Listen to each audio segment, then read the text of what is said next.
Hello, everyone. Welcome to the Packer Universe podcast. This is the first takeaway with Tay and Ren. This is Sunday early evening, I want to say. And we just witnessed the Packers fall to the Denver Broncos in Denver. 19-17 they lost. And we were just, Ren and I were just reminiscing about our decently going weekend here, and then you sit down at 3:25 to a Packers game. You think that they can win, and you just kind of get the rug pulled out from under you. Ren, this team came to lose. Usually you go to win the game, and you can claim your team came to win, but I think they did come to lose. I mean, they made the Broncos, who we just spent last episode talking about as one of the worst teams in the NFL. They made the Broncos look pretty competent and a team that was, trying their hardest to win this game, and they were doing some really good things. Like the Packers are that team. If you need a game like that, hey, play the Packers. We got you. We got your back. We'll help you out. We'll make you look good. We'll give you this. We'll give you that. And boom, you'll have a win. You'll have a rebound season, and thank us later. That's the Packers this year. It seems like they just couldn't get it started, and they never were able to finish. I mean, they didn't have anything going on. Only in the second half did they muster any sort of energy and competency to be competitive, but it was too little, too late. They aren't even strong enough to survive their own penalties, their blown plays, etc. They just can't get out of their own way. They shoot themselves in the foot. They have missed opportunities, bad play calling, poor execution. I mean, you name it. It happened here, and they were almost in position to win this game. Jordan Love should not have thrown that ball for the interception. To me, he had 2 more downs to play this, get it in field goal range, let Anders Carlson redeem himself. But they couldn't even do that. Jordan forces the ball down the field for an interception to seal the game for the Broncos. So, with that said, those are kind of my feelings, Ren. We can talk about this a little bit after you're done, but what was your first takeaway? Tay, I did say at the end of the last podcast, we would be talking about a win. I was feeling a little bold. Watching this game with Savage leaving, obviously you have Devontae Wyatt going out on a cart. You've got Stokes coming back in and then going back out. I mean, it's the walking wounded who's who. You're telling me things I felt last week, so we're flipping positions as people. I don't know. It's getting spooky here, Tay.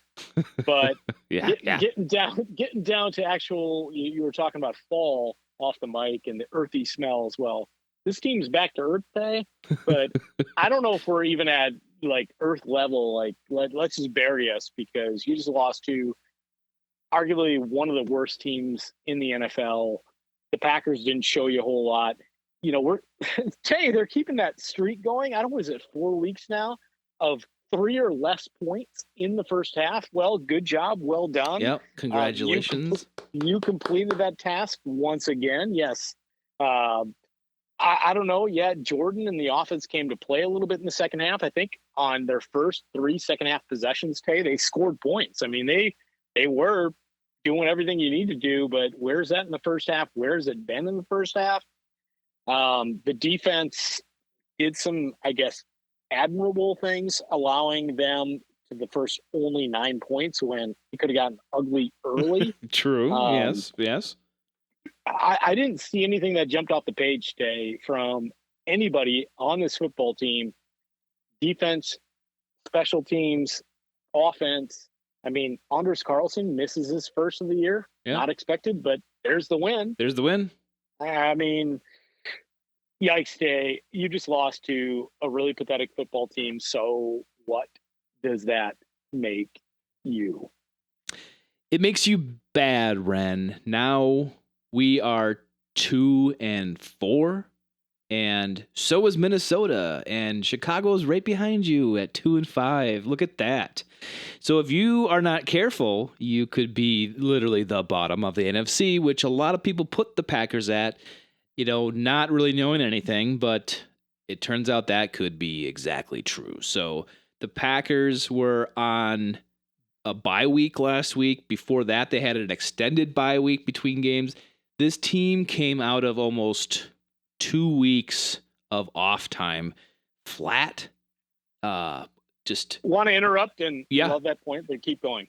No, I'm just saying they just came out flat. They were not prepared against an equal or lesser opponent, and they lost the game. So yes, they are bad. They're not good, and you can lump them in the bottom of the NFL right now because until they prove it, that's where they're going to lie, Ren. Yeah, Tay. They can't beat that team. I don't know how many more wins are left on the table. Certainly, we talked about winnable games in front of them. Do they play for one of those premium picks? Honestly, we'll see what the rest of the season holds because he's owed the opportunity, but the slow starts, games in a row, not all on him, but wow, they leave a lot to be desired. And I don't know where they see the next WT. I don't. I agree. We're gonna have to take a magnifying glass and a dissecting tool at this schedule to find that game. To me, this team looks just poorly coached. I don't. It's not looking like it's all on the players. Yes, there's some injuries that go down today that hurt the game plan or whatever. But it looks like Joe Barry and Adam Stenavich are up in the press box today, and they kind of cut to them after the first half, and they just look like stunned. They're just like, They both look stunned, and I'm like, oh my god, guys, you. And then Matt LaFleur's on the sideline.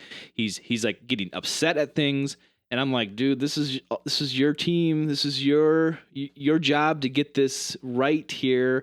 Yeah, I understand you're mad and maybe some emotion is great, but get your guys together. This is starting to be totally on the coaching.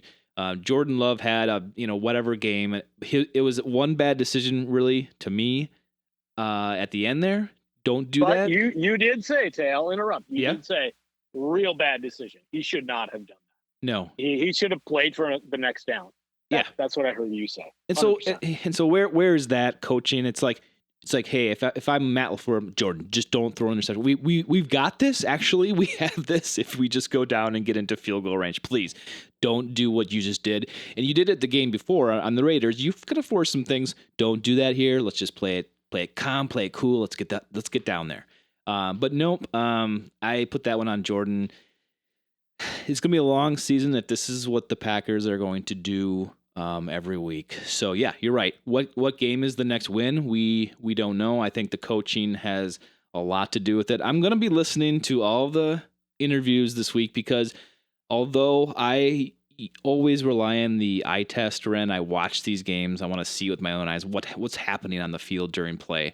I'm going to pump the brakes just once, just to hear what they have to say about this week, this loss here, and then we'll come back and we'll talk a little bit more and analyze and maybe be more judgy at that point than we are right now. But it's like it has no explanation, right? I mean, it has explanations. None of them are good, Tay. That's the problem. Yeah. I don't have that much more to say. If I start saying more, I might go on even a bigger, what I would call a Ren's rant here. Out of my place, out of my character, Ren. I usually reserve that for you, but I'm a little bit upset here. Yeah, we don't want to get nuts, Tay, but I let you do that today, and I'm just here with the reality of the reality. And it's not a reality I want to live in, but that's what the Green Bay Packers are going to live in the short and potentially longer term over the rest of the season here today. That's all I got, man. Thanks for joining me tonight, Ren. Thanks, everyone, for listening. Go follow us on social. Go subscribe to the podcast if you haven't. We'll be back in a few days here for our regular podcast that comes out during the week. Ren, thank you for joining me again, and thanks, everyone, for listening. As always, Tay, go Pack, go on the pup list.